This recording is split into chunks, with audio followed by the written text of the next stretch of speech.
Well, hello, welcome to another episode of Embrace Live. So it must be Wednesday at 8 o'clock.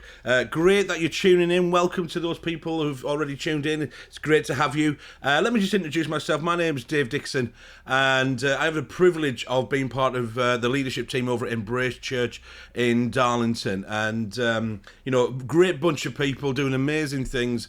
Really excited about where God's leading us and serving our community. We're really excited. We're going into a new season as we are moving to a new venue in Darlington, in the heart of a community, and we're really excited about that. And so stay tuned. No doubt I will give you some updates and so on as we kind of go along. So good times. All right, but this is this originally started, this live stream show that was started. We've been going over a year now. At the beginning of May, we kind of celebrated our first birthday, would you believe? This is, we don't quite do an episode every week. In all honesty, I like to take a bit of a break during the term time, in holiday time. Being a teacher on that, on those kind of things, rest and recuperation is important, isn't it? And so we are actually up to episode 40. I had a little bit look earlier on, and we are up to episode 40. So even though we've been going for over a little bit over a year, we are on to episode 40, like I say. I'm really excited that we've got the mighty Miles Banner joining us tonight. I can see them, like I say, on my other monitor. If you've tuned into the show before, you're very welcome. If this is your first time, you're absolutely welcome. So I can see on my other monitor, Miles is primed and ready to go. We've already had a bit of a chat and connected before the show went live at 8 o'clock. But, if you've been here before, great. It's great to have you again. You know the kind of routine. But if this is your first time, you're especially welcome, and thank you for tuning in. And great if you're tuning in live, or even if you're catching up during the week, you're still more than welcome, and so on. So, as always, live is the best experience because we want to make this as interactive as possible. So, what we can do is, we're going to spend tonight just chatting with Miles and hearing his story and what is, how we kind of came to, accepting Jesus as his saviour and, that personal kind of intimate relationship that he has with him, and how we can all have that, and how that came about and how he's living that out. That's, that's the main kind of purpose tonight. And I think it's always great to hear people's stories and hear how God is on the move. But let me just kind of explain that even though it's Embrace Church in Darlington, this show's evolved to celebrate and really just highlight how God is on the move right across the Northeast, the UK and the world. I'm so privileged, and I look forward to these evenings each week to be able to do this, because really I just get to know people a little bit more, people that I've kind of met some briefly, in kind of different situations and things, and then hear more about them, so again, it's a great opportunity to hear their story in their lives and what's happening, but also celebrating what's happening across the region, our region, how God is on the move, how God is impacting communities through his church. Because I always say this, and I make a point of saying that there's only one church with a capital C. And yes, there's lots of different flavours or expressions, but really just one church. And so how is God moving through his church and impacting the community? And so I'm really pleased, like we say, to have Miles join us tonight. We'll pop over and say a quick hello to Miles just in a moment, just to make sure that he's still awake and he's still here, ready to go. He's smiling, that's all right, I can see. But I just want to say a quick welcome to those people who've joined us online. Thank you for doing so. It's great to hear. Don't be shy, please post, because I can see on my other monitor over here that we've got wonderful people. So you'll see Sue and Bill have joined us. Sue and Bill are amazing members of Embrace Church. Mama Sue, as we like to call her, and Bill is just an absolute legend. And honestly, I know this guy, and he's brilliant. He's just the kind of guy that when Bill talks, you need to shut up and listen, because it's always wisdom. And he's amazing. He's such a great inspiration. And Sue's just got a great servant heart, and we're so pleased that she's part of Embrace Church, and we love her mothering us and so on, and particularly her and the gift, the ministry she has in bringing the refreshments on a Sunday morning, which are very much appreciated. So great. Hello, Stephen. Thanks for joining us as well. Great that you're doing that. We've actually got you booked on the show a little bit earlier, later on in the month. Sorry, and Mike as well. Thanks, Mike. And again, take this opportunity if you would just to share the stream with all of your friends and family online. Just give it a kind of quick share and do that on your device if you would, because that really helps to kind of spread the word. Because we want to celebrate, like you say, what God is doing. We want to highlight what God is doing and how He's impacting and changing lives. And there's just so many great stories. I'm really excited this week to kind of, as we follow another community grocery store being opened up in St Barnabas in Middlesbrough. Amazing, fantastic stuff. If you don't know more about that, again, just search on Facebook, and you need to know more about that and get yourself along and serve. Or if you need to access those kind of services, please get along and do so. It's fantastic. Quick hello to Alan and Philip, who also joined, and thanks for posting online. It's great that you joined us again. I've already said to Mars, we like to make this interactive, and you can always rely on Mr. Fraser for a good question or two. So, we're looking for you in particular, Mr. Fraser, to do that. But, Philip's always good for a good question, and I'm sure we've got other people as well joining in. So, listen, let's give us a quick plug. Listen, what we'd love to do is, if I just put this on the screen, you can find us obviously here on Facebook, but we also post these interviews and these, kind of chats. I say interviews, it is more of an informal kind of chat, really. To our YouTube channel, and we'd love to have that address that's on the screen, youtube.com/Embrace Church Darlington. But you do need a certain level of a number of subscribers to be able to achieve that address. So I really want to encourage you, please, if you would do, just to head over to YouTube at some point soon. And just search for Embrace Church in Darlington and just do the usual thing of subscribing and liking and hit the little bell for notifications, just so you can keep yourself up to date and maybe share that kind of content, like I say, as well. All right, thank you. Another member, I'm guessing it might be Mike or somebody or other who's in the team, because they're posting as Embrace Church in Darlington, who've just put the link for the YouTube channel on there. Okay, I'll tell you what, why don't we just jump across now and just say a quick hello to Miles, just to make sure that he's actually real and he's there. Here we go. Hi, Miles. How are you doing? Good evening, Dave. Yeah, really good. Really, really good. Good stuff. I'm excited to kind of chat with you a little bit more and find out a little bit more, because the reality is that I haven't known you for that long. I've known of you for a while. Is that a good thing? I'm not sure. We'll see. But there we go. I'm obviously in your role, and I've met a number of people from Middlesbrough Community Church, MCC, previously. I know a number of them already. We had Johnny Mumby on the show just a couple of weeks ago, which was good. Yeah. But Miles, I've not actually spent a lot of time with you, just, kind of getting to know you that much. So I'm looking forward to tonight, just to hear a bit more of your story and who you are and those kind of things as well. So it's going to be good to do that. Is that all right? No, great, Dave. Yeah, looking forward to it. Thank you for having me. Thank you to everyone who's following along and watching or catching up, and hopefully what we chat about and what I get to share is a blessing to whoever's listening. So yeah, that'd be amazing. So we'll come back to you in a moment, Miles, just so you can give a chance just to do the final touches up of makeup and hair and things like that and all of that amazing stuff. All right, so we have got the wonderful, like you say, Miles they're here, and we're kind of looking forward to that. Oh, Mr. Saxon's just joined us. Thanks, Paul. That's great that you've joined us as well. Paul's always good for another question. Although he did object a little bit last week when he's starting to develop a little bit of a reputation, and but there we go. I promise to be kind to you this week, Mr. Saxton. Okay. So I'm really, pleased, like I say, Miles joined us tonight. I'm looking forward to kind of catching up, and I'm sure it's going to be great. But I just wanted to put this up of a quick kind of snapshot of the people that we've got joining us over the this month and into July and the beginning of August. So we have got somebody booked in each week. So set your reminders. 8 o'clock on a Wednesday, 8 till 9 we generally do, and these are just some of the wonderful people that are willing to come on the show. Now, I said last week, as it's kind of struck me, that this looks like the world's worst boy band, in my opinion. But some great characters on there, but it looks very male heavy on there, and I don't want to give that kind of impression that this is just all about men and that we just talk about manly things and all that kind of stuff. So actually,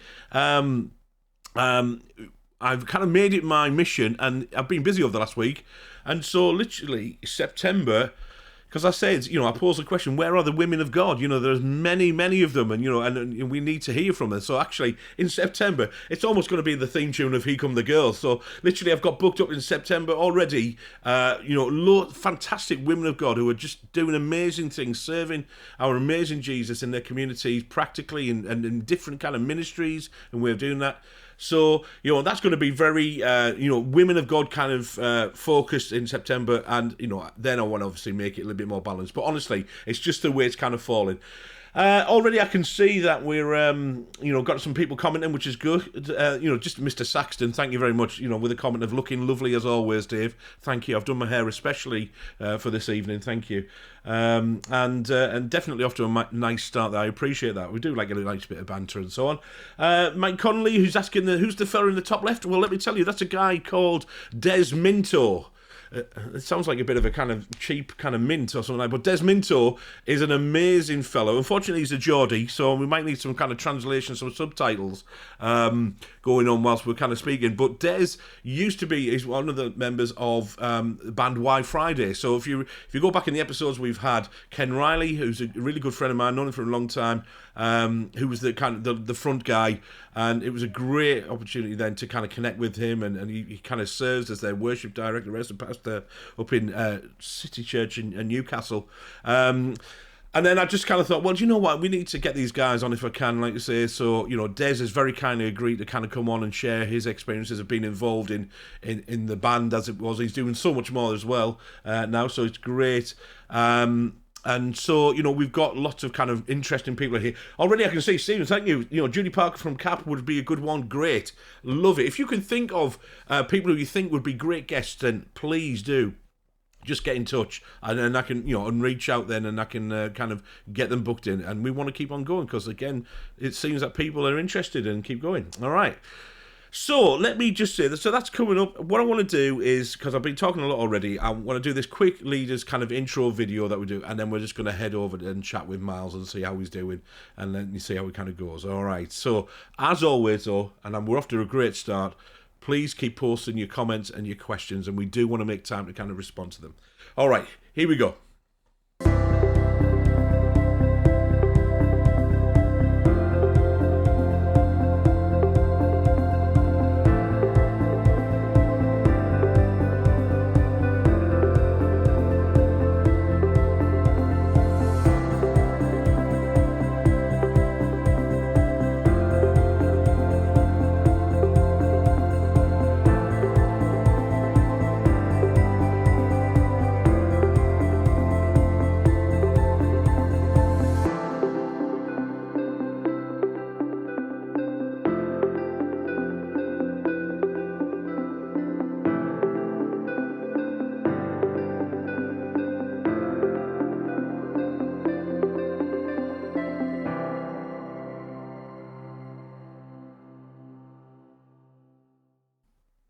And here we are. All right, so Miles, we're on camera.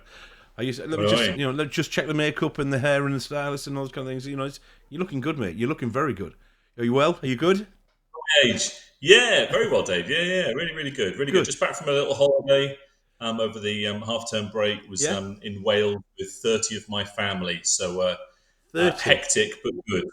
30, yeah. That's Granny and Grandpa, my parents, and I'm one of 6. I've got 3 brothers, 2 sisters. We're all married, and then all the nieces and nephews. So yeah, in total there were 30 of us in the house, just near Chirk Castle. If anyone's ever been to Chirk Castle National Trust, but we were in England looking into Wales. You could throw a rock across a stream, and you would have been in Wales. So but beautiful area and a lovely break, and we didn't kill each other, which is amazing. 30 people, 30 lots of family in one house. So yeah, wonderful family gatherings can be interesting, can't they? Like you say, I've got a large family, and it is like a care in a community. You can kind of gather in when kind of get together. No, it was lovely. In fact, we had a lovely family gathering. I want to say this. It was great. Segue into this. We had a great family gathering yesterday because my eldest daughter Lauren, she was 21 yesterday. So, I know I don't look old enough to have a 21-year-old daughter, but there we go.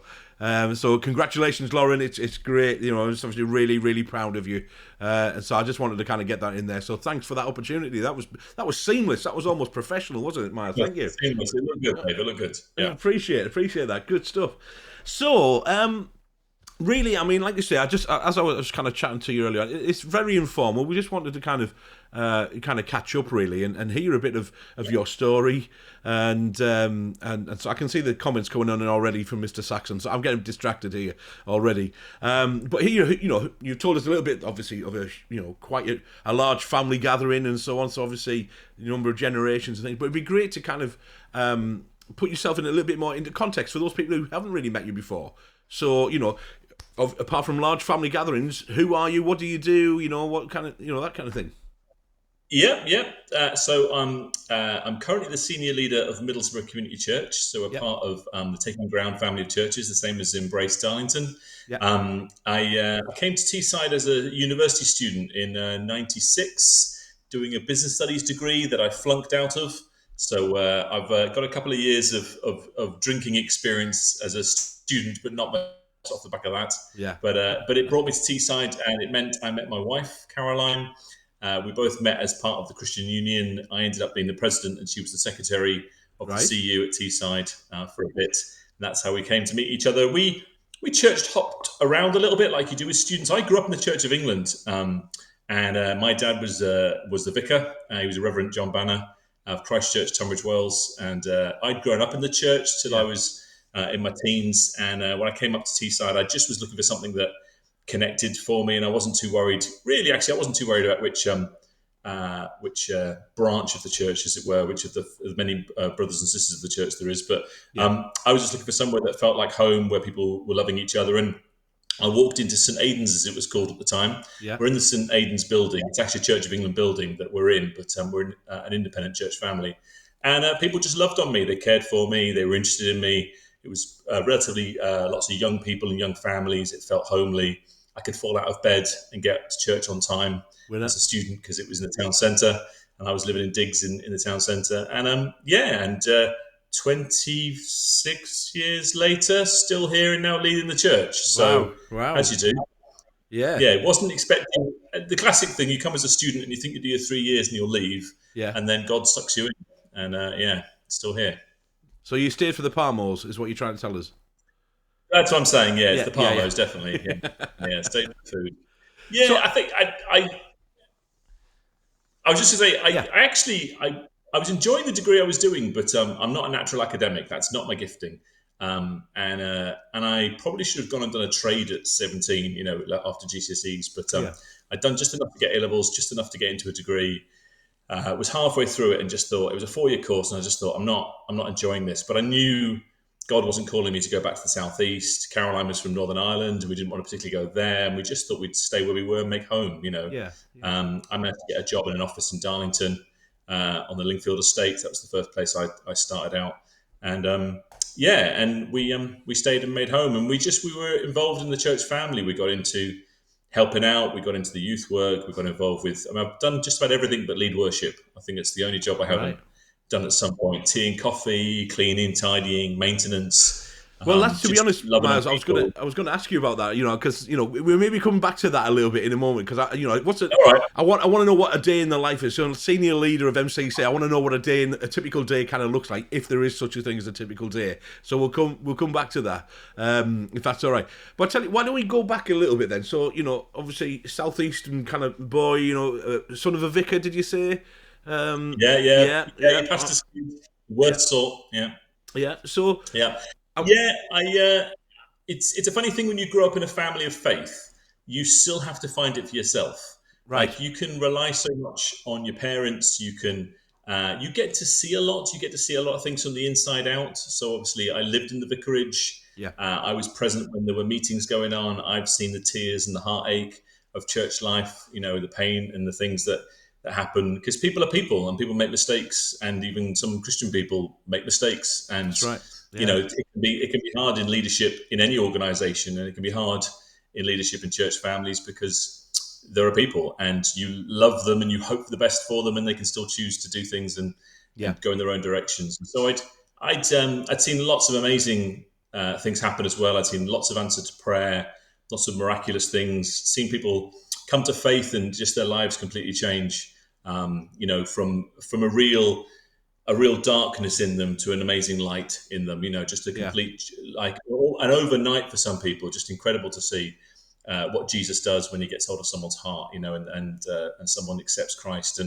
And so but I still fought it as a teenager. I still had those Yeah. teenage angst. I want to be myself and do my own thing. And it was still a challenge. It actually took me to 18 before. I mean, I had lots of commitments through my teenage years, but pretty much then didn't follow them up. Right. Yeah. Yep. It's one thing to have a lot of head knowledge. It's another thing to let it into your heart. And I Yeah. knew a lot and had seen a lot, and I couldn't deny that God was real, that prayer works, that Jesus changed lives, that salvation was available and free. And I had seen incredible things happen in church life and literally miracles on occasions. And I got to 18 and went, well, I'm either in or I'm out, but I've got to decide what I want to do. And Right. I Interesting. said Yeah. to God, I'm really sorry, but I'm sorry for wasting some of those years, but I'm in. Go on then, let's crack on and do this thing. So So what? I'd say it was 18 I came to faith. Yeah. So what was happening around those years then? At 18. Why 18? What was happening? To actually get to that point. I've always been relatively mature. I've always had older friends, and I think I actually, as an 18-year-old, just knew my own mind. I knew I needed to decide. I needed to make some life decisions. It Yeah. sounds odd for an 18-year-old. It's something that normally happens when people in their 25 and 30s. But I was 18. I just knew I needed to make that life decision about what I was going to do, because I couldn't deny the goodness of God and the amazing things I'd seen. But I also was fighting it and didn't really want. I almost didn't want that life, because Yeah. to some extent it's not about rules and requirements, but there are choices in walking the Christian walk. There is a challenge, because it goes against so much of the grain of what society often wants to do and say, and so you stand out Yeah. and you have to bear that sometimes, and that can be tough at times. And being a Christian, when most of your friends aren't, and you don't know what the future is going to hold, but when you know God's after you and you know it's definitely the best choice, Yeah. then there's a point where you do. I actually watched a testimony, it's a VHS video. That's how old it was. Testimony VHS video about a guy who was I think he was in the Bahamas, and he had an experience of God, and it just blew me away. And the grace of this guy and his testimony just caught my attention in a fresh way. And yeah, it was New Year's Eve. I'd been out to the pub celebrating with friends. I think it was fancy dress. I might have even been in a fancy dress outfit for all I can Nice. remember. I got home just after midnight. Midnight rang through. I just knew I didn't want to carry on where I was, and I left the pub, walked home. No one even knew where I was. They all wondered the next day where I disappeared to. Left the port, walked home, and I just knelt down in the middle of the night in my front room in my parents' home and just cried out to God and asked Him to take my life. Yeah. Yeah. Yeah. Amazing. Amazing. Just to obviously, because we, like you say, we want to make it interactive. So, just putting a few things on screen here that, like I say, the mighty Alan Fraser, just agreeing with his same experiences, done everything in the church kind of game, and apart from leading worship. Although I have to say, he does keep trying to, kind of a soft audition for the worship team. He'll just make sure that Yeah. he'll try. Kind of sing a song every now and again. I mean, to be fair, he does I've got the lead patience worship. to He learn doesn't it realise somehow. it. I'm just yeah, can't. I've tried guitar, I've tried drums. I just haven't got the patience. I Yeah, can sing, yeah, but I wouldn't want to lead. yeah. I mean, that's probably the difference between you and Alan. Then, if that's because Alan seems to forget that on our live stream that we have, we keep that in our a church group on Facebook for those people who can't make it, rather than a public thing. And Alan, quite often serves really well. He's an amazing guy, particularly doing the words and the visuals, and which is right next to the camera position. And he's clearly entering into worship, and he's a passionate worshipper. And let's just say I'm pleased that the Holy Spirit auto-tunes our worship. So, I'm not going to joke, but, he definitely leads a lot of auto-tuning. But he's a great guy, bless him. There we go. Yes, yeah. Alan, I'm sure, okay. Oh, yeah, let's see, he's contributing already. What's he saying here? I can't sing, but I like singing loud. Absolutely, he does. Passionate worship it is. Okay. So, obviously, great comments already, and people are picking up on what you're saying, Miles. I couldn't agree more, really. Like you say, even growing up in a family of faith like yourself, and like you say, surrounded by that, and seeing firsthand, God doing amazing things, and and you make a great point about people who get it right sometimes, get it wrong sometimes, and but God moving in their lives, impacting and healing, etc. And amazing things as we come to know Jesus. But like you say, it's quite interesting how it's a common blip, isn't it, in the teenage years? And I can certainly relate to that. Where we're kind of so much going on, isn't it, in the development in teenage years? You're kind of thinking, "Who am I?" You're growing up. You're trying to, kind of find your place and where do I fit and all of that side of things. Questioning a lot, making some choices which maybe aren't the best. Like you say, but it's funny how towards the end of that, there's quite a few people that have chatted and shared the same. That towards the end, the latter stages of the teenage years, like 18, etc. I want to make some, kind of decision here and so on. But of course, as I guess, you're a very mature guy. Chip in at this point. Yeah, There's a testament to faith in that for parents, because as a parent of 4 teenage girls now, I've got a 19-year-old down to who's going to be 13 this year, so I've got a 17 and 15 in between. There's a bit of scripture that says if you teach a child in the way they should go, then they will not turn from it. yeah, And for all I was one of the rebellious ones through those teenage years, and probably a lot of heartache and pain for my parents yeah, at times. You know what? The truths that have been shared with me by my parents, never forced, never sort of thrown down my throat or any of that sort of stuff, just presented to me the testimony of their lives, the goodness of God. yeah, It wasn't going to leave. If I hadn't got at 18, I reckon it'd have got me at some point. So yeah, yeah, I think that if you are a parent with teenagers and they haven't quite found it for themselves yet, don't give up, don't despair, keep going, keep praying totally. for them, keep being encouraged. There's absolutely your life is always an example. So how you behave, what God's doing in your life, how you see answered prayer, and Yeah, sharing those bits of testimony with them, gently and occasionally, and yeah. let them connect. It's there. It will get there. Yeah, great advice, and I totally agree. In a similar situation myself, I've got 4 girls as well. Like you said, the eldest is 21, and so yeah, absolutely. Thank you, Paul. Paul's just kind of posing some questions already about MCC and vision and things like that. Maybe we'll get to that, and actually what do you see? I mean, it's one of the questions I've got prepped as well. Is that where do you see MCC kind of going? And like you say, you've already shared with us that you came to Teesside Uni, you met Caroline, and you kind of interesting roles as president of the CU. That's and secretary. Was it the secretary you said that Caroline was at that point? You were the secretary, yeah. Yeah, She took the secretarial role, yeah. yeah. Not a sexist thing there. That was just it could have been a bloke. It could have Just been. happened to be a woman. That's all. Absolutely, yeah, totally get that. And so, Paul, we'll come back to your kind of question. I've just kind of added that into the favourites to come back to.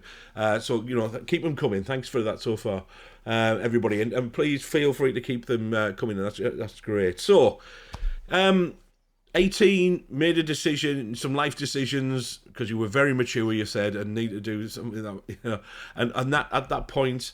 New Year's Eve, celebrating, coming in, middle of the night, and then just kind of making that decision. Jesus, I need you in my life. I'm going to commit myself to you. What happened then? So at 18, huge decision.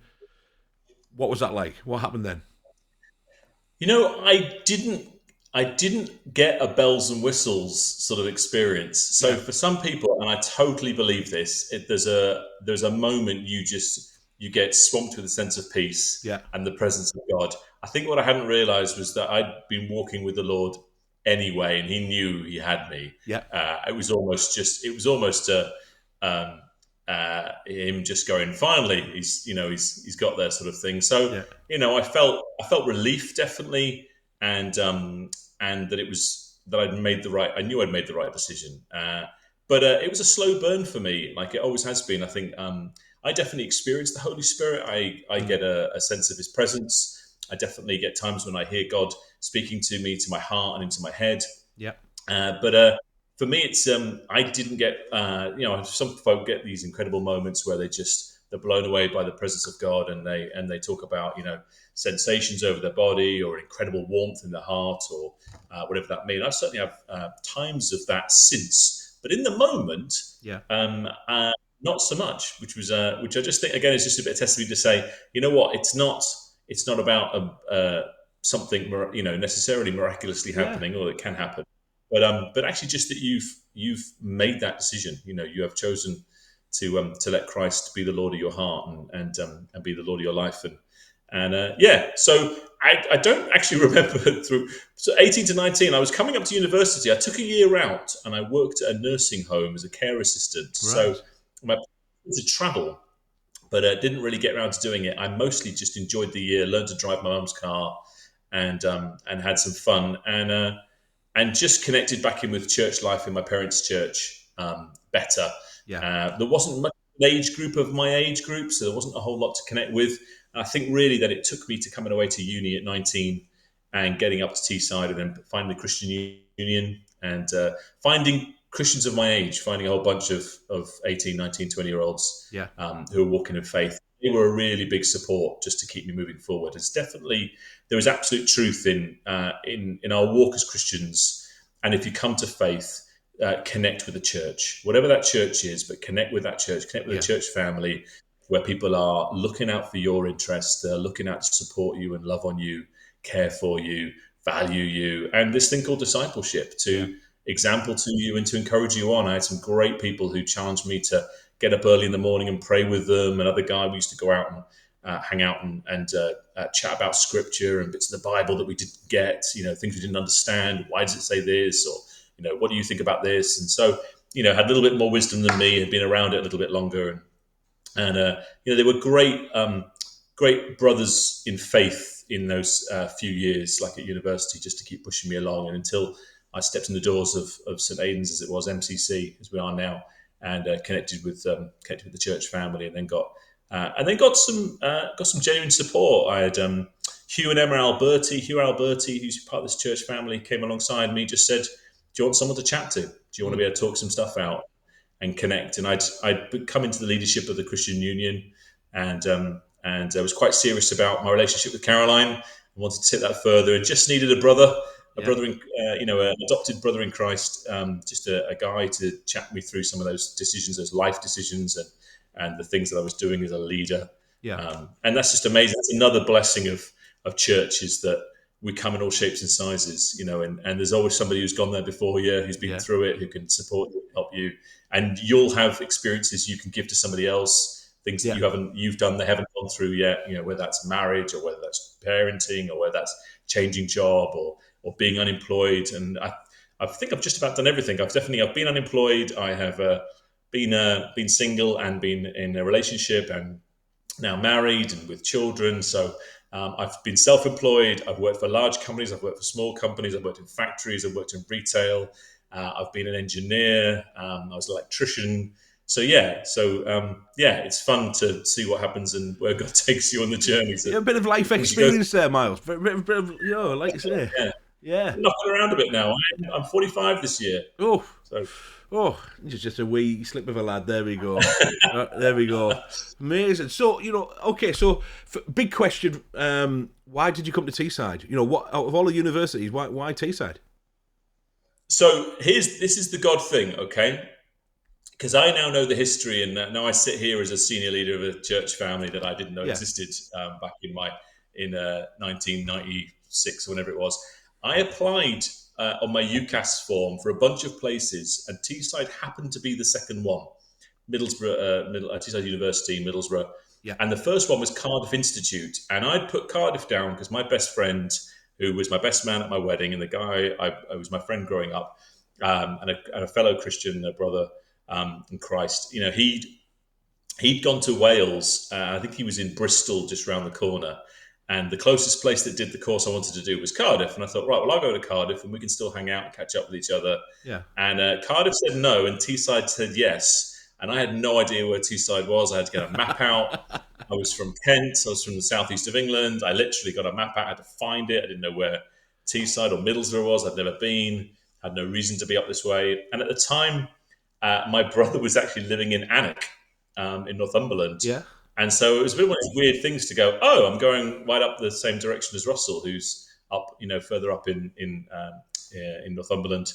And my mum already was used to driving the motorways. My mum and my dad were used to driving the motorways up, passing Middlesbrough and passing Teesside, Yeah. on the A1, heading up to Alnwick to catch up with Russell. So my dad was like, oh, well, we'll be able to drop into you on the way to go and see him. And so it just seemed to work out. My sister had recently moved into the Midlands because she was married to a farmer, and he'd moved with his job to a different farm as a farm manager. And Yeah. so there was this little route of connecting with family up through the country that my parents were like, oh, this will work out for a few years while you're up there. So yeah, so completely accidental, not my choice, Yeah. God's choice, Yeah. because He knew where He needed to stick me. Frustratingly, I was like, oh, I don't know if I want to go that far from home, and I'm not going to be near friends, and I'm not going to know anybody, but I've got nothing else to do, sort of attitude. So I'll go. Nice one. Nice one. What about, getting, obviously you mentioned that you led the CU for a time as well. How did that come about? Why did you feel motivated to kind of get into going to the CU and then actually taking on the responsibility of leading it? And Yeah, I knew I needed connection. I needed people around me that were going to encourage me in my faith and support me and help me as much as I would do the same for them. I knew the value of church life. I'd seen it. I'd seen the importance of yeah, walking together in community. And there was a Christian union at the union. I thought, well, this is ideal. And funny enough, it was a real old mix. There were Anglican, people from the Anglican Church, some Methodists, a few Brethrens. There was a bit of a mishmash, and actually, that was a lovely thing because people were coming with different backgrounds. They'd all come away from home predominantly. They're all from all over the UK. University students, and just to be able to have that friendship and connection, but to have the commonality of faith, and to connect and actually be passionate about the university and what the uni was doing and about the other students or other friends, that we wanted to tell about Jesus. So we'd do our best to do some outreach onto the university because we were allowed, because we were students, and so we could connect. We'd do some leaflet dropping. We'd have some guerrilla Christian sessions where we'd two or three of us would make ourselves available to answer questions on the stage in the CU, in the Students' Union with the microphone, and you could drop a question in the box and we try and answer it sort of publicly so everybody got to hear it. And very brave. It was a good challenge. It was a good baptism of fire at times, and we invited other church ministers, other church leaders in the area to come and speak. And we'd have guests. We'd have a worship night on a Thursday. I remember it was on a Thursday. So if you know Middlesbrough Centre at all, the big tower block that says Teesside Uni at the top, we'd meet on about the 7th or 8th floor of that in a classroom that we got to use, and we'd set up worship, and we were kind of doing a little mini student church. We were a community together. We had worship together. We'd have someone come and bring a word, and we'd gather to pray together. We'd have an annual trip. We'd go out onto the North Yorkshire moors to like a YHA or something, a youth hostel or somewhere, and have like a weekend together and spend time together. We'd pray for each other, encourage each other. And I found myself just getting into I ended up being the treasurer one year, and the following year, it was a vote process, and strangely they voted me in. So I ended up being the leader. I mean, I had to say I was happy to do it, but I had to get votes for it. It wasn't a canvassing thing. We just allowed the other guys to say, "Look, are you happy to have this person?" And really, it was for the Students' Union. You had to have a president. Every organisation had to have a president and a secretary and a treasurer. They were the three main roles that you had to have, whatever you were. Whether you were the Luke Skywalker Appreciation Society, you had to have a president, a treasurer, and a secretary. So very important, Luke Skywalker Appreciation Society. Absolutely, absolutely. Just Mike Connolly, he's put a comment on screen. I'm going to read it because it's a little bit too big. I don't know if I can fit it on screen. Let me just give it a whirl. Let's see how much we get on here. Oh, you can actually just about see it. But there we go. You're obviously connecting with the mighty Mike Connolly there, who I know that you know with him, good friends with him as well. But I hadn't realised just how much in common that you had. There we go. Also helped those. You know what? Bangor and Wales would have been nice, Mike. You missed a trick there, mate. You missed a trick. Not meant to be. Yeah. I just remember, again, I'm just obviously as we're talking now, I'm kind of feeling all nostalgic of my university days and my involvement with the CU because I'm a primary teacher, so I went to a teaching college in Scarborough. It was affiliated with the Leeds University, so I spent some time there as well. But the CU that we had, it was almost like the darkest, deepest room in the college tucked away that they would meet, and I'm thinking, this is great, but it's not for me, you know. So when it was opportunity, when it became our third year, and you know, we took on responsibility, Yeah. you know, a good friends of mine was right, we're motivated a little bit more. We want to do things a little bit differently. Right, our first job was to move it into the Union Bar and say, right, let's get John Archer and mighty people like that, you know, Christians who could come and entertain and have some outreach, and it was great. It was just a great opportunity, like you say, to share your faith and but you know, alongside living it out and so on. So yeah, that was a long time ago. You talk about 1996. That's the year I qualified as a teacher. But there we go. So I'm a little bit older than your good self. Um, A little bit. yeah. So, um, so you know, did you feel then, in terms of the leadership? And you talk about obviously that these Christian unions had to have these positions things. But did you feel like almost like a calling to leadership? Did you feel that on your life at the time, or was it just a kind of like, did you find yourself in that position? Not that you kind of, you know, ambition, but did you think I can do this? I'll figure. I've No, no. I've never had a desire to lead. I've never been afraid to be forward. Yeah, I'm generally a relatively extroverted, sort of outgoing person, but no intention to lead, and no, there was no drive in me to. It wasn't like I had a huge vision that I really wanted to see happen. It was more faithfulness, just to be obedient to do something yeah, that needed doing, and to be willing to serve. I've always had a I've always had a part of me that's just happy to serve, happy to do whatever I can in my part to make a yeah, difference.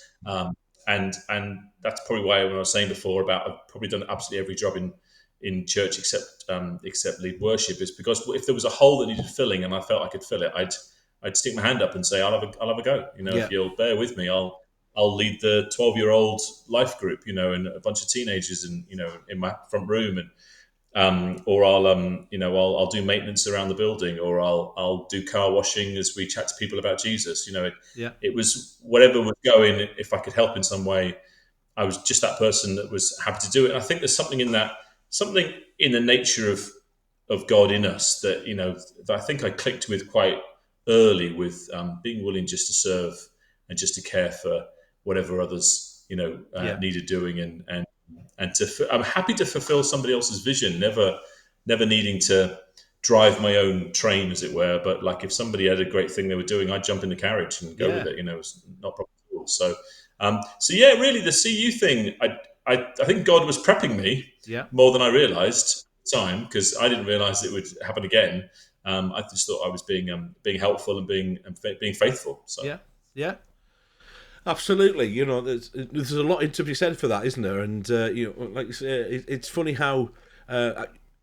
In my experience, I always say that leadership kind of finds you. You know, I've never personally gone after kind of roles, but it's always been the case of, oh, you know, there's an opportunity. You know, I'm happy to give it a go. You know, and those kind of things. I'm happy to serve in those ways. But you know, when I'm more than happy just to put the chairs out, absolutely, or do whether you know the kind of. And I think that's a real, and you know, obviously modeling Jesus in all of this. We come in and we serve, and that's servant leadership, absolutely. So then let's, you know, in those 26 years, then with St. Aidan's into MCC, Christian Union involvement, meeting somebody wonderful called Caroline, and marriage and everything else like that. Obviously, being part of St. Aidan's, like you say, in MCC.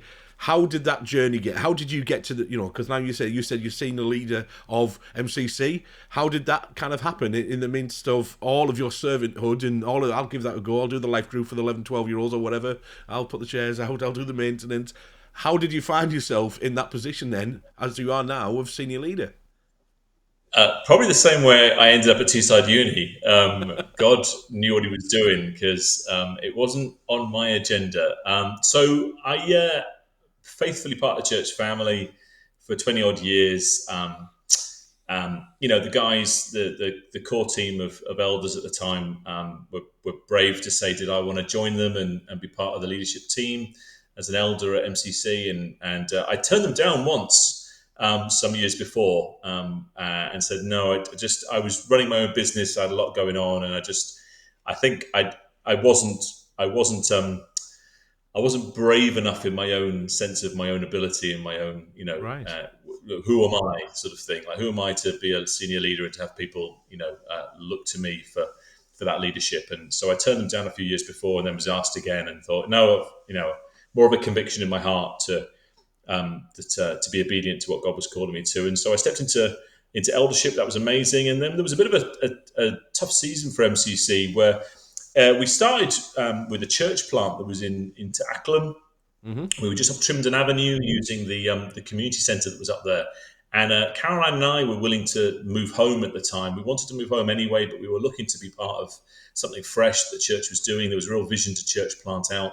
And we said we'd start it in our home, and we moved a bit further from, not far from, we were at the backside of Linthorpe as an area. We moved into Acklam, housing estate, and we started doing the Journeys course, which is sort of like basically a set of videos where this lovely guy sort of pot us about interviewing people about the Christian faith and just letting people share their stories. And we were using that to invite our neighbours and friends along to come and hear about just some of the testimonies and faith stories of people who'd met Jesus and had their lives changed. And that was going really well. We had 20 or 30 people in our front room meeting together. We then ended up starting this church plant, a little church congregation, and because every role was needed, you find yourself picking up more and more things to do. So again, apart from worship, you were setting up, and we were greeting and meeting, and Caroline was taking on children's work, and I found myself leading these services and starting to preach more often, to go into the Word and spend time in the Bible and pull a message together that was either on topic or on season,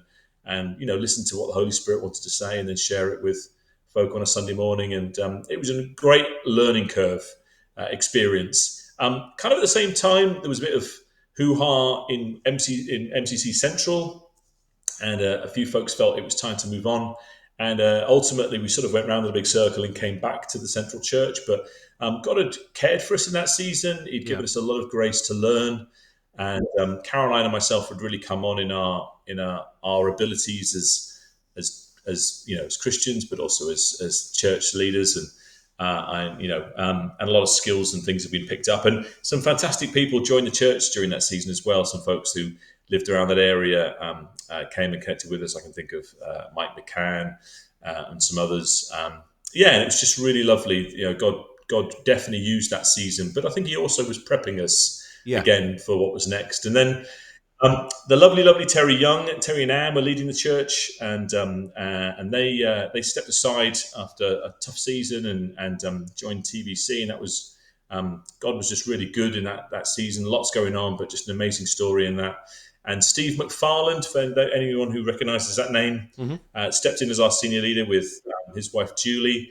And but we knew Steve wasn't called to lead the church. Steve was faithfully just filling a gap, but he was doing this amazing stuff with the Academy 313, this training community that he was building, and the stuff that now happens over at Tees Valley Community Church.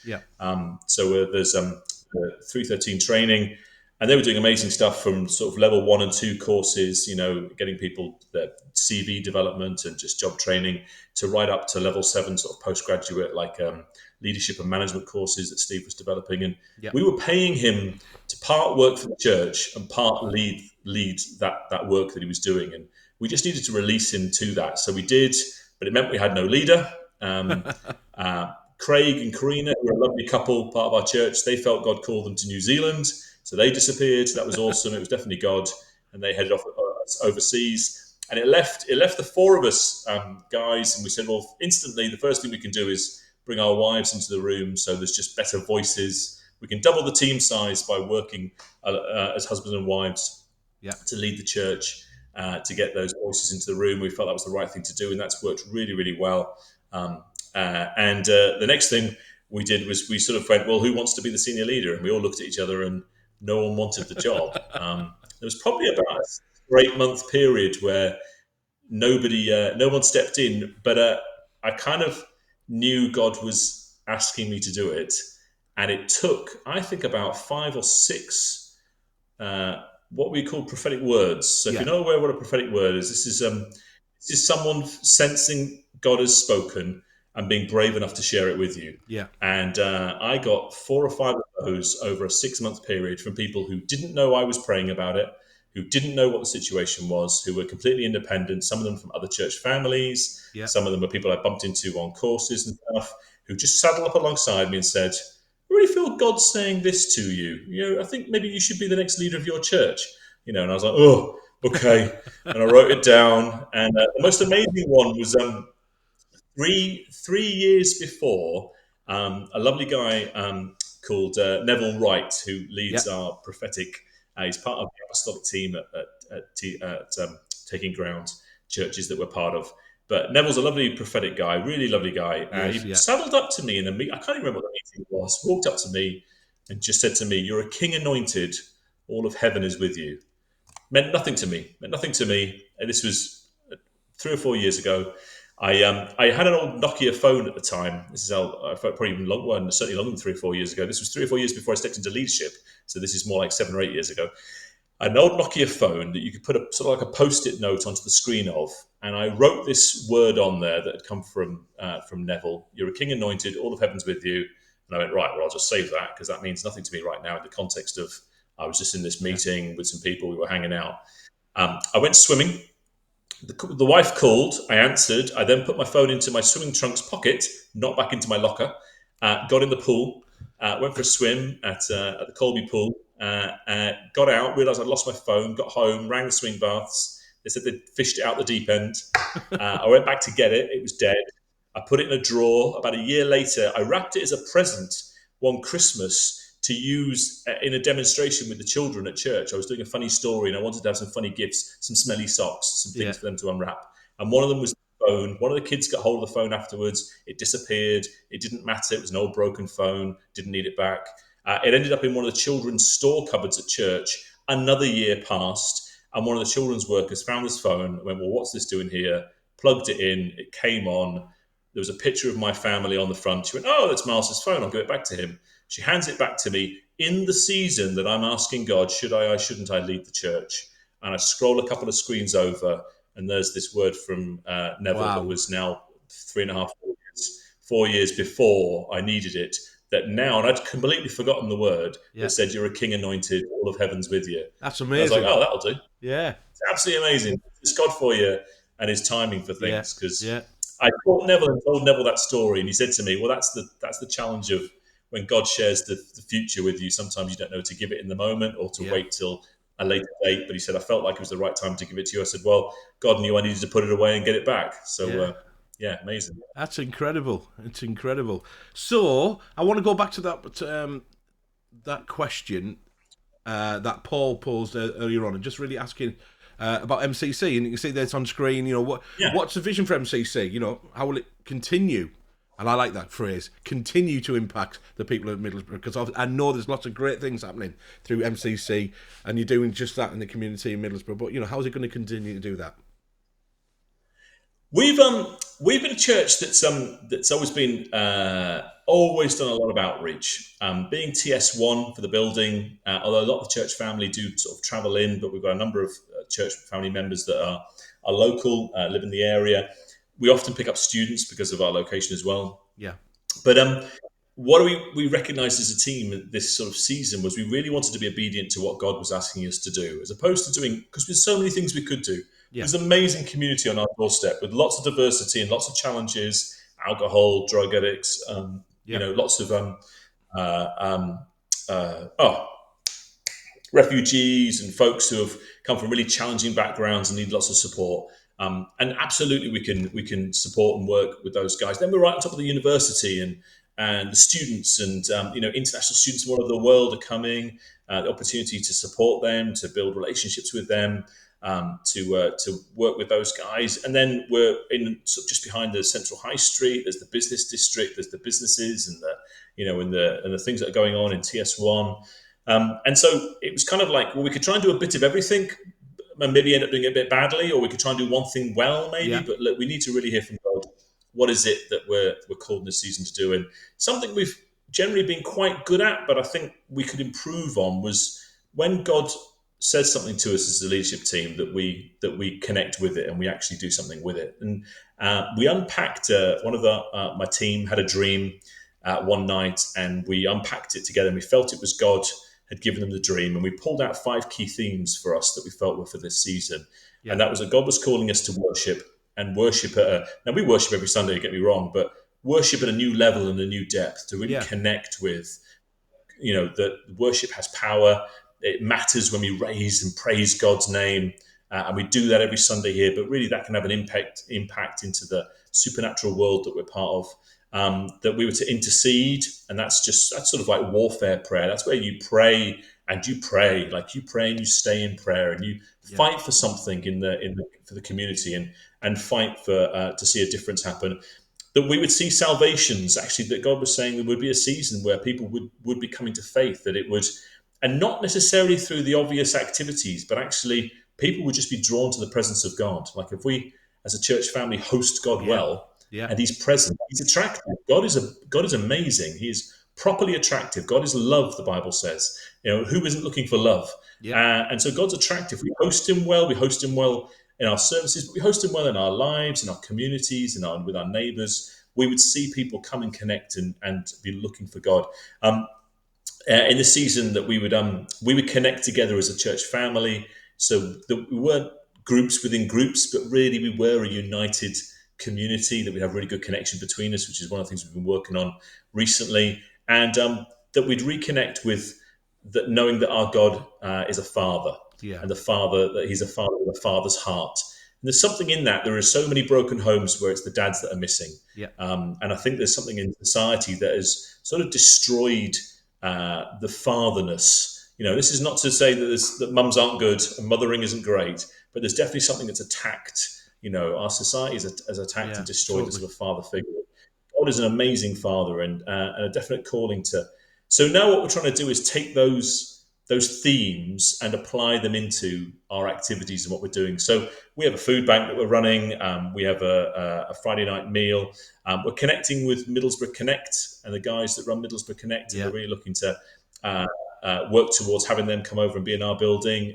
We'd love to build on that. And this is a funny thing, that a couple of years ago they approached us and said, could we come and do what we do out of your building? And we were, at the time, actually, funny enough, I didn't feel it was the right time, and I said no. But then a couple of years later, we've got this real season that God's drawing us into sort of men with hard hearts and men with tough backgrounds, and we've been unpacking that as a team. And then we approached the Connect guys and said, actually, this is the right time. Come and let's have these conversations, and let's see if we can't get you a slot in the building space. And then, because really we were looking to see these guys connected to church life and connect with us. We have stopped some things as well. We've had things going on that we've sort of drawn to a close, and I think that's really hard sometimes in church life to stop something. But there's a definite sense of being obedient to what God calls you to. We're still running our messy churches, and we started a mini messy, so like under twos. But really, that's about gathering parents with kids and hanging out with the mums and dads and having fun. The kids end up covered in jelly. These are babies covered in jelly and cold spaghetti and stuff. They're absolutely mad, the team that lead it. We have a lot of fun with these little ones, and we get to have teas and coffees with the parents and hang out. But I've got a real conviction in my heart in this season that whatever the activity is, that the first thing is we know God's called us to it, but the second is that we really soak it in prayer. I think sometimes in church we get really excited about doing something and we go running off, and we forget that really we need to do some supernatural business with God. That yes, He may have said start a men's group, but actually we need to soak that thing in prayer and be continually praying for that activity, whatever it is, as we're reaching out to love on people, that it's going to have the impact. And I think some of the heartache in church is where things we hope are going to go well don't, and we wonder why. And sometimes it's because God says, I didn't ask you to do it. And sometimes it's God says, I asked you to do it, but you didn't go with me, And so I've got a real conviction that the activities that we do in this next season and the things that we build will be these two things. There'll be things God calls us to do, and we will obediently cover them in prayer, really soak them in prayer, and be praying for them and praying for the people that come along, and really fighting in the supernatural as much as in the practical. And I think that's a real conviction in my heart in this next season as we come through. So nothing hugely exciting new for us at the moment, but lots of hope and expectation, Well, which that's. is great. Good I place mean, to to be. be honest, Mars, that sounds like an amazing dream that you've got all of that from God. Obviously from that person's dream, and you've unpacked it, like you say. And even though you say, nothing exciting and new, it sounds amazing. And again, it's so fantastic. I personally, and what I'm going to do is I'm going to put your contact details up anyway in a moment. We'll put those on screen. But I personally follow MCC on Facebook and the like, and I love keeping that myself up to date with the activities, many varied activities. So yes, I see the messy church pictures of kids in spaghetti, and looks amazing. Totally, messy church is fantastic. And and again, Tony Grange, who's an amazing individual. Obviously, you mentioned Middlesbrough Connect, and I Yeah, have a lot great to do. team. Yeah, he's a great team. And I've had John O'Connor's on being on a previous episode as well, and certainly a number of people connected with funny. There's a pun, isn't it? Connected with the different Connect groups. Sorry about that. That was totally unintentional. But they're amazing people. But I certainly, I think it's fantastic the work and the ministry that's going on with the Connect groups in particular, and like you say, those men with hard hearts, and so on. But it's amazing to see. Like with Krista and so on over at the Open Well in South Bank, it's amazing to see, God on the move and impacting lives, and the miracles that are happening in there, and hearts that have been changed and lives that have been turned around. It's amazing, and I'm fortunate enough because I get to lead worship, and I get invited to go over, and I would do it every week if I could get away with it, but I wouldn't be able to, but Yeah, yeah. I spoke recently at Connect, and it was just a really great night. Yeah, yeah, but it's great, like I say, in the midst of everything that you're doing, and absolutely, as always, as expected, and Johnny saying the same thing the other week as well. Just as a leadership team, where you feel like you've been drawn to, and the activities and the wisdom that you've got in that, like you say, because it is hard to put some things down, and it is. And I think it's totally right. Again, I'm just from Embrace's point of view. We're moving into a new season of a new venue. Very exciting for us. And Yeah, that, yeah. yeah, and it's got so much potential. But I take the wisdom and I hear the wisdom. I think there's a lot in that. I've said we want to do this, and we can create a big long list. But actually, what is God calling us to do and focus on, and what with the Yeah. resources that we have currently, and God obviously will provide, and so on. I'll add a funny point just to this. In all the years that we've been near the university, and we've had the odd student like myself who's eventually become part of the church family, and the odd student that visits, and pops in and pops out. Yeah, We've picked up the best part of 40 or 50 Kenyan, Ugandan, and Indian students who are all Christians already, but have come to university and then found us as a church family, and we were not expecting these guys in the slightest. And actually, it's one of the things where we weren't praying for students in the season or yeah, for new life from the student body, as it were. And suddenly we found ourselves really ethnically much better diverse, yeah, more looking like the body of Christ should look like. yeah. We're not a bunch of white faces, but we are, almost 50-50 with a diversity across the church family. And these guys are coming and they're passionate about prayer, they're passionate about worship. And Amazing. so God's really, gifting us with some awesome people that we're now looking to how do we best utilize these guys. And Yeah, this wasn't something that we planned or we thought of or we were even praying for. Something God went, well, I want to bless you with workers for what you've got coming next. And yeah. that's just been amazing as well. God's goodness in that. So Fantastic. I tell you what, let me just put your kind of contact details on, and obviously we as always, I really want to encourage people to, it's very easily done to follow you on your social kind of channels. But how can people get involved, Miles? How if they want to know more? I'm totally, I'm sure, like I am, they've been inspired by what you're hearing, what you've shared with us tonight, and the fantastic work that MCC and yourselves are doing. How can people get in touch if they want to know more? What can they do? probably the easiest way is Facebook. You'll find Middlesbrough Community Church. Also, our website, which is www.middlesbroughcommunitychurch.org. It's a long name, I know, but if you look us up, we do come up as one of the top searches in Google for a church in Middlesbrough. That's a bit of a blessing that we've had because we've been knocking around for a while. And on there, you can connect with. There's a connect page you can fill in, but we have a regular calendar of events that are going Yeah, on. yeah, You can see the diary of stuff that's all on the website, and then you can link in through that and get your contact details. And you can disengage at any time. We don't It's all kept securely, all the usual things with GDPR and all of that. So you can connect with us. We don't live stream our Sundays. Instead, we Zoom them, which is a bit more interactive. You can actually chat back, and you can even share if you felt God gave you something to share to the church family. So we have a Zoom link that we use for the Zooms on Sundays if you want to connect with us. So if you're not ready to walk in the building, but you'd like to send an email and ask for the Zoom code, we can pass that out to those that would like it, and you can watch the service and see what we're about and enjoy it for a bit until you feel brave enough to step in on a Sunday. But we're a really, really, really friendly bunch. No one bites. So, it's an awesome. There are awesome gatherings, and then we've got all sorts of activities that happen through the week. There's Bible studies on a Thursday. We've got home groups, sort of life groups as we call them, where people gather in homes and hang out. We've just done the Queen's Jubilee. We get a monthly social where we have food together and have some fun.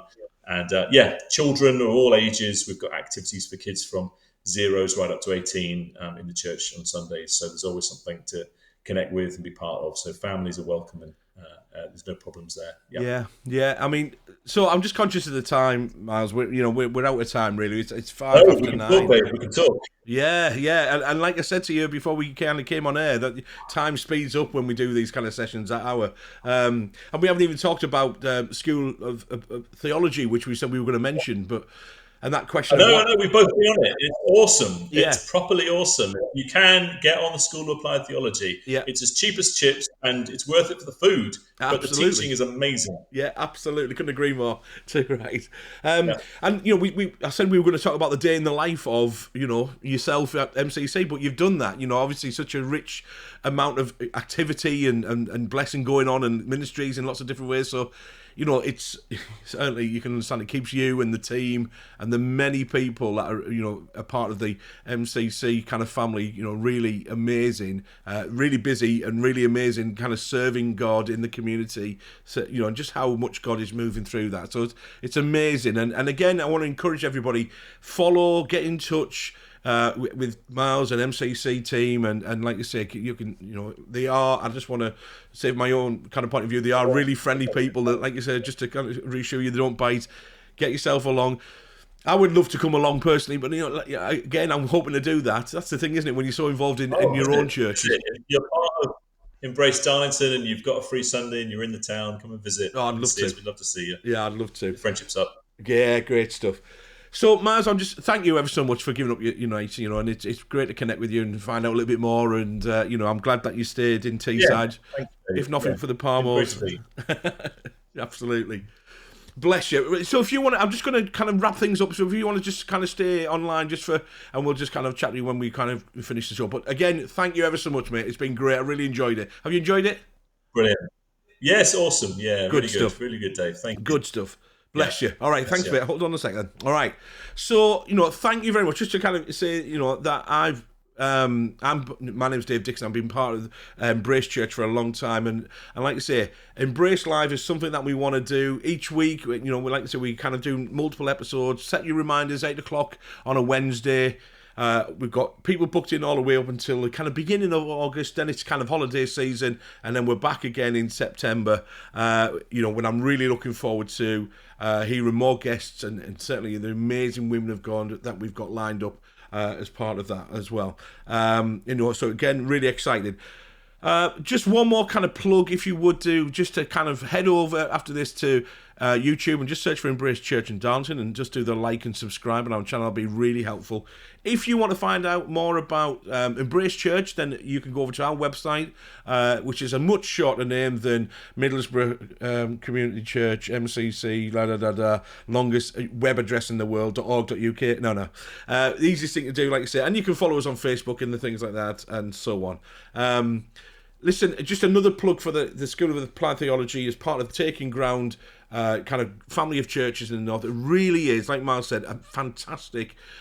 Taking the 5 Saturdays a year, definitely worth going for the food. But the teaching is amazing. We heard from Mike Beaumont. If you didn't hear him catch last week's session, then of course go back and watch that. It's really well worth doing. So hope you enjoyed tonight. I certainly have. Thanks again to Miles.